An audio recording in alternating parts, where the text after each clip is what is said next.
Video भी लग रहा है। ये हम कहाँ पे आए हैं प्रतीक भाई एक्टिविटी करने के लिए? एक्टिविटी के लिए आए सुपर केरी की खंडूपुर, खंडोपुर जो उम्बेड़ के पास पड़ता है।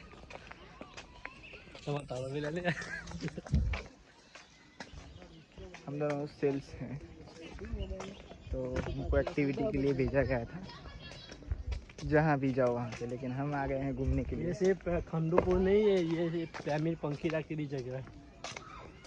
लवर्स फॉर लवर्स, इधर सब प्रेम वाले पंखीरे उड़ते रहते हैं। और हम सेल्स वाले रात को 9 बजे तक उड़ते रहते हैं,